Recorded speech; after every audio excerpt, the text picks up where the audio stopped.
ಎಲ್ರಿಗೂ ನಮಸ್ಕಾರ. ನಾನು ನಿಮ್ಮ ನಿರಂಜನ್ ದೇಶಪಾಂಡೆ ಮಾತಾಡ್ತಾ ಇದ್ದೀನಿ. ಲೈವ್ ಇದೀನಾ ಇಲ್ವೋ ಗೊತ್ತಾಗ್ತಾ ಇಲ್ವೇ? ಲೈವ್ ಇದೆ ಅಲ್ಲ ಇದು? ಎಸ್. ಎಲ್ರಿಗೂ ನಮಸ್ಕಾರ. ನಾನು ನಿಮ್ಮ ನಿರಂಜನ್ ದೇಶಪಾಂಡೆ ಮಾತಾಡ್ತಾ ಇದ್ದೀನಿ. ಮೊದಲದಾಗಿ ಹೇಳಬೇಕು ಅಂದರೆ ನಾನು ಸದ್ಯಕ್ಕೆ ಮೈಸೂರಲ್ಲಿದ್ದೀನಿ. ಚಾಮುಂಡಿ ತಾಯಿಯ ತಪ್ಪಲಲ್ಲಿದ್ದೀನಿ. ತಾಯಿ ಆಶೀರ್ವಾದ ತಗೊಳ್ಳೋಣ ಅಂತ ಬಂದಿದ್ದೆ ಶುಕ್ರವಾರ. ಏನೋ ಮನಸ್ಸಿಗೆ ಸ್ವಲ್ಪ ಫ್ರೀ ಇದ್ದೆ, ಮನಸ್ಸಿಗೆ ತುಂಬ ಖುಷಿ ಆಯಿತು, ಏನೋ ಬಂದು ಹೋಗೋಣ ಅಂತ ಅನಿಸ್ತು. ಈಗಷ್ಟೇ ನಾನು ನಿಮಿಷಾಂಬ ಟೆಂಪಲ್ ಮುಗಿಸಿ ಈಗ ಮೈಸೂರಿಗೆ ಬಂದಿದ್ದೆ. ಬಟ್ ಇಲ್ಲಿ ಒಂದಷ್ಟು ಜನ ನಮ್ಮ ಸ್ನೇಹಿತರೆಲ್ಲ ಫೋನ್ ಮಾಡೋಕ್ಕೆ ಶುರು ಮಾಡಿದ್ರು. ನನ್ನ ಫೇಸ್ಬುಕ್ಕು, ಇನ್ಸ್ಟಾಗ್ರಾಮು ಹೇಟ್ರೆಡ್ ಮೆಸೇಜಿನ ತುಂಬ ಹೋಗಿದೆ.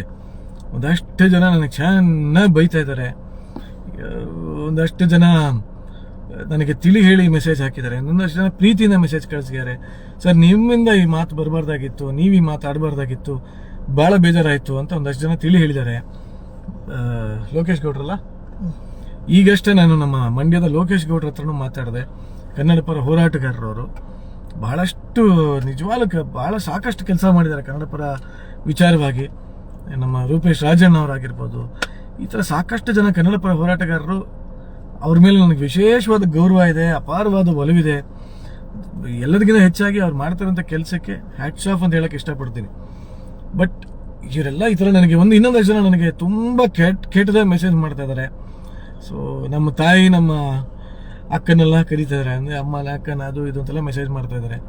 ಇದೆಲ್ಲದಕ್ಕೂ ಏನಪ್ಪ ಮೂಲ ಕಾರಣ ಅಂದರೆ, ಇತ್ತೀಚಿನ ನನ್ನ ಒಂದು ಸಂದರ್ಶನದಲ್ಲಿ ನಾನು ಕನ್ನಡ ಪರ ಹೋರಾಟಗಾರರ ಬಗ್ಗೆ ಒಂದು ಮಾತು ಹೇಳಿದ್ದೆ. ಅದೇನಪ್ಪ ಅಂದರೆ, ಕನ್ನಡ ಅಂದರೆ ಆ ಒಂದು ಸಂದರ್ಶನ ಆ ಥರ ನಡೀತಾ ಇತ್ತು. ಏನೊಂದು ಕಾವ್ಯ, ಕವನ, ಕನ್ನಡ ಸಾಹಿತ್ಯ, ಕನ್ನಡದ ಕವಿಗಳು, ಕವನಗಳು, ಬರಹಗಾರರು, ನನಗೆ ಕನ್ನಡದ ಮೇಲೆ ಇರುವಂಥ ಪ್ರೀತಿ, ಇದ್ರ ಬಗ್ಗೆ ಮಾತು ಹಾಗೆಯೇ ಬರ್ತಾ ಇತ್ತು. ಎಲ್ಲೋ ಒಂದು ಕಡೆ ಮಾತಿನ ಬರದಲ್ಲಿ ನಾನು ಏನು ಮಾಡಿಬಿಟ್ಟೆ, ಸುಮ್ಮನಿದ್ದೀರ ಆಗಿರೋದು, ನನ್ನ ಮನಸ್ಸಿಗೆ ನಾನು ಹೇಳ್ಕೊಂಡಿದ್ದೀರ ಆಗಿರೋದು, ಇಲ್ಲಾರ್ದೆ ಅದೇನೋ ಒಳ ಬಿಟ್ಕೊಂಡ್ರು ಅಂತಾರಲ್ಲ, ಆ ಥರ ನಾನು ಮಾತಿನ ಬರದಲ್ಲಿ ಏನಂತೆ, ಕನ್ನಡದ ಪರ ಹೋರಾಟಗಾರರು ಅಷ್ಟೇ ಒಂದಷ್ಟು ಜನ ಇದ್ದಾರೆ, ತುಂಬ ಚೆನ್ನಾಗಿ ಕನ್ನಡದ ಬಗ್ಗೆ ತಿಳ್ಕೊಂಡು, ಕನ್ನಡವನ್ನು ನಿಜವಾಗ್ಲೂ ವ್ಯಾಕರಣಗಳನ್ನ ತಿಳ್ಕೊಂಡು, ಕನ್ನಡನ ಶುದ್ಧವಾಗಿ ಮಾತಾಡಿ ಕನ್ನಡದ ಪರ ನಿಜವಾಗ್ಲೂ ಹೋರಾಟ ಮಾಡ್ತಾ ಇದ್ದಾರೆ. ಇನ್ನು ಕೆಲವರು ಪಾಪ ಕನ್ನಡ ತುಂಬ ಅಪಭ್ರಂಶ ಮಾಡ್ತಾರೆ, ಏನೇನೋ ಮಾತಾಡ್ತಾರೆ, ಕನ್ನಡನೇ ಕನ್ನಡ ಅಲ್ಲ ಅನ್ನೋ ಥರ ಕೇಳತ್ರ ಮಾಡಿಬಿಡ್ತಾರೆ, ಅಷ್ಟು ಕೆಟ್ಟದಾಗ ಮಾತಾಡ್ತಾರೆ. ಸೊ ಎಲ್ಲೋ ಒಂದು ಕಡೆ ಮನ್ಸಿಗೆ ಬೇಜಾರಾಗುತ್ತೆ. ಅಂದರೆ ನನಗೆ ನಿಜವಾಗ್ಲೂ ಇದಾಗಿದೆ. ಇಲ್ಲಿ ಬಂದು ಹೇಳಿ ಅನ್ನೋದು, ಇಲ್ಲಿ ಬಂದು ಎಲ್ಲಿ ಅನ್ನೋದು, ಈ ಥರ ತುಂಬ ಕೆಟ್ಟದಾಗ ಕನ್ನಡ ಮಾತಾಡೋದು ನನಗೆ ಭಾಳ ನೋವು ತಂದಿತ್ತು. ಸೊ ನಾನು ಅದಕ್ಕೆ ಏನು ಮಾಡಿದೆ, ಸುಮ್ಮನೆ ಇರಲಾರ್ದೆ ದಯವಿಟ್ಟು ಕನ್ನಡ ಪರ ಹೋರಾಟಗಾರರು ಅಂತ ಯಾರ್ಯಾರು ಇದ್ದೀರೋ, ಇದು ಎಲ್ಲರೂ ಅಲ್ಲ. ಯಾಕೆಂದರೆ ನನಗೆ ನೋಡಿ, ರೂಪೇಶ್ ರಾಜಣ್ಣ ಆಗಿರ್ಬೋದು, ನಮ್ಮ ಲೋಕೇಶ್ ಗೌಡ್ರ ಆಗಿರ್ಬೋದು, ಇವರೆಲ್ಲ ನನಗೆ ಪರಿಚಯ. ರೂಪೇಶ್ ಅವರೆಲ್ಲ ನಂಗೆ ಆತ್ಮೀಯರು. ಎಷ್ಟು ಚೆನ್ನಾಗಿ ನಾನು ಅವ್ರ ಕನ್ನಡ ಕೇಳ್ತಾರೆ, ನನಗೆ ಒಂಥರ ಕರ್ಣಾನಂದ ಆಗುತ್ತೆ. ಕೇಳ್ತಾ ಇರೋಣಪ್ಪ, ಎಷ್ಟು ಚೆನ್ನಾಗಿ ಮಾತಾಡ್ತಾರೆ, ಎಷ್ಟು ಒಳ್ಳೆ ಪದ ಬಳಕೆ, ನನಗೆ ಬರಲ್ವಲ್ಲಪ್ಪ ಇಷ್ಟೊಂದು ಕನ್ನಡ, ಎಷ್ಟು ಚೆನ್ನಾಗಿ ಮಾತಾಡ್ತಾರೆ ಅಂತೆಲ್ಲ ಅನಿಸಿದ್ದುಂಟು. ಅದು ಇನ್ನು ಕೆಲವ್ರದ್ದು ಇವು ಯಾಕಾರು ಇವ್ರು ಕನ್ನಡ ಮಾತಾಡ್ತಾರಪ್ಪ ಅನ್ನೋಷ್ಟು ಬೇಜಾರಾಗಿದ್ದು ಉಂಟು. ಈ ಎಲ್ಲ ನೋವುಗಳು ನನ್ನ ಮನಸ್ಸಲ್ಲಿ ಒಂದು ಇದ್ದರೆ ಸಾಕಾಗಿತ್ತು. ನಾನು ಇರಲಾರ್ದೆ ಏನು ಮಾಡಿದೆ, ಬಾಯ್ಬಿಟ್ಟು ಹೇಳ್ಬಿಟ್ಟೆ ಆ ಸಂದರ್ಶನದಲ್ಲಿ. ಅದನ್ನು ಆ ಕ್ಲಿಪ್ಪನ್ನ ಕಟ್ ಮಾಡಿ ಎಲ್ಲ ಕಡೆ ಟ್ರೋಲ್ ಮಾಡಿ ಎಲ್ಲ ಆಗ್ತಾಯಿದೆ. ಬೇಜಾರಿಲ್ಲ ನನಗೆ, ಯಾಕೆಂದರೆ ತಪ್ಪೆ. ಯಾಕೆಂದರೆ ಈಗಷ್ಟೇ ನಾನು ಲೋಕೇಶ್ ಗೌಡ್ರ ಹತ್ರ ಮಾತಾಡ್ತಾ ಇದ್ದೆ. ಎಷ್ಟು ಚೆನ್ನಾಗಿ ತಿಳಿ ಹೇಳಿದ್ರು ನಂಗವ್ರಿಗೆ. ಸರ್, ನೀವು ಈ ಮಾತು ಆಡಬಾರ್ದಾಗಿತ್ತು, ಯಾಕೆಂದರೆ ನೀವು ನಿಮ್ಮ ಮೇಲೆ ಅಪಾರವಾದ ಗೌರವ ಇದೆ ನಮಗೆ, ಅಷ್ಟು ಒಳ್ಳೆ ನಿರೂಪಣೆ ಮಾಡ್ತೀರಾ, ಇಷ್ಟು ವರ್ಷದಿಂದ ನಮ್ಮನ್ನೆಲ್ಲ ರಂಜಿಸ್ತಾ ಇದ್ದೀರಾ.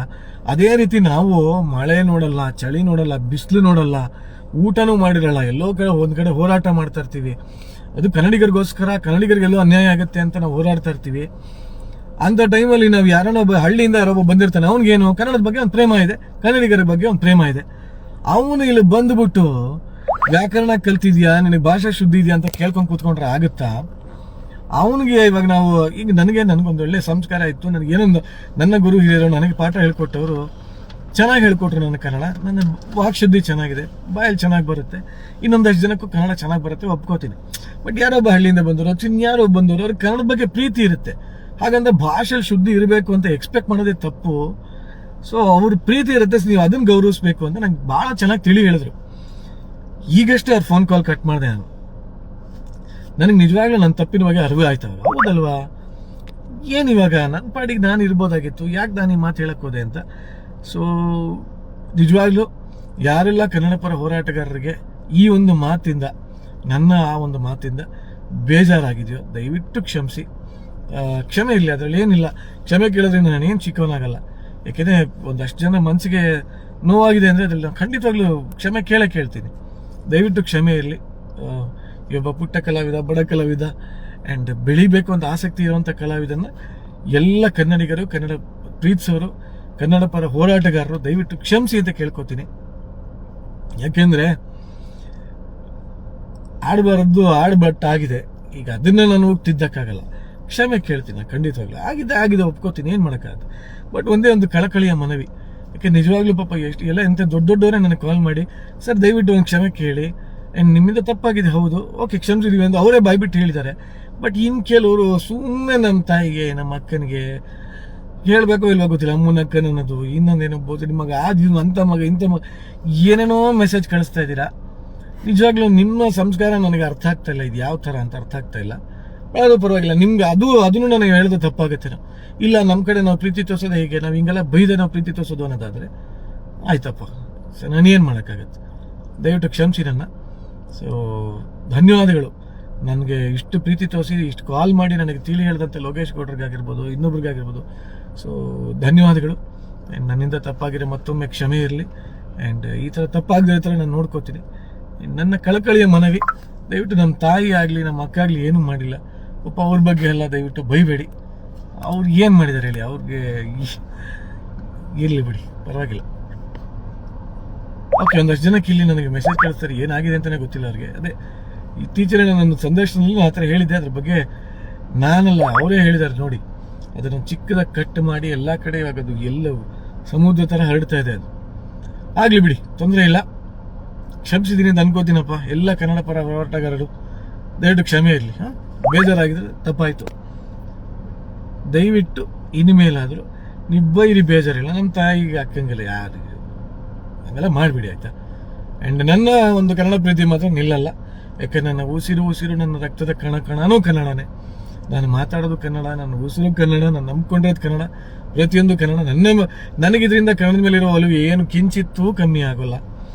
ಇನ್ನೂ ಕನ್ನಡ ಪರ ಹೋರಾಟಗಾರರ ಮೇಲೆ ಗೌರವ ಜಾಸ್ತಿ ಆಗುತ್ತೆ ನನಗೆ. ಯಾಕೆಂದರೆ ಪರವಾಗಿಲ್ವೇ, ಎಷ್ಟು ಚೆನ್ನಾಗಿ ಇವರು ನನಗೆ ಫೋನ್ ಮಾಡಿ ವ್ಯವಧಾನವಾಗಿ ಮಾತಾಡಿದ್ರಪ್ಪ ಅನ್ನೋ ಒಂದು ಗೌರವ ಇದೆ. ಸೊ ಇದು ಹೀಗೆ ಇರಲಿ. ಸೊ ಯಾಕೆ ಗೊತ್ತಾ, ಇವಾಗ ಎಲ್ಲ ಕಡೆ ನಾನೇ ಹೋಗಿ ಹೋರಾಟ ಮಾಡಿ ಅಲ್ಲೆಲ್ಲೋ ನಿಂತು ಸ್ಟೇಷನ್ಗೆ ಹೋಗಿ ಇವೆಲ್ಲ ನನ್ನ ಕೈಯಲ್ಲಿ ಆಗದೇ ಇರೋ ಕೆಲಸ ಇದು. ನಾನು ನನ್ನ ರೀತಿಯಲ್ಲಿ ಯಾವ ರೀತಿ ತೋರಿಸ್ಬೇಕು ಪ್ರೀತಿ ಕನ್ನಡದ ಬಗ್ಗೆ ನನ್ನ ಗೌರವ ಇದೆಯೋ ತೋರಿಸ್ತಾ ಇದ್ದೀನಿ. ಆ ರೀತಿ ಯಾರ್ಯಾರೆಲ್ಲ ಕೆಲಸ ಮಾಡ್ತಾ ಇದ್ರು ಅವ್ರಿಗೆ ದೊಡ್ಡ ಸಲಾಂ, ಹ್ಯಾಟ್ಸ್ ಆಫ್ ಅಂತ ಹೇಳಕ್ಕೆ ಇಷ್ಟಪಡ್ತೀನಿ. ಸೊ ನಿಮ್ಮ ಮೇಲೆ ಯಾವತ್ತಿಗೂ ನನಗೆ ಗೌರವ ಇದ್ದೇ ಇರುತ್ತೆ. ನಿಮ್ಮ ನಡುವೆ ಇರುವಂಥ ಈ ಒಂದು ಸಂಬಂಧ ಇನ್ನೂ ಗಟ್ಟಿಯಾಗಲಿ. ಇದೊಂದರಿಂದ ಇನ್ನೂ ಆ್ಯಕ್ಚುಲಿ ಇದಾಗಿದ್ದು ಒಳ್ಳೇದಾಯ್ತು. ಒಂದಷ್ಟು ಜನ ನಿಜವಾಗ್ಲೂ ಇಷ್ಟೊಂದು ಜನ ಹೋರಾಟಗಾರರು ಇದ್ದಾರಪ್ಪ ನನಗೆ ಗೊತ್ತಾಗಲಿದೆ ಇವಾಗ. ನಿಮ್ಮ ಸಂಬಂಧ ಇನ್ನೂ ಗಟ್ಟಿಯಾಗಲಿ. ಮುಂದೆ ಯಾವುದೇ ರೀತಿಯಾದ ಈ ಥರ ಒಂದು ಚಳುವಳಿ ಆಗಿರ್ಬೋದು, ಯಾವುದೇ ಆಗಿರ್ಬೋದು, ನನ್ನನ್ನು ಕರೀರಿ, ನಾನೂ ಬರ್ತೀನಿ. ನಾನು ಯಾವಾಗಲೂ ಹೇಳೋದೊಂದೇ, ಕನ್ನಡ ನಮ್ಮ ಉಸಿರಲ್ಲಿದೆ.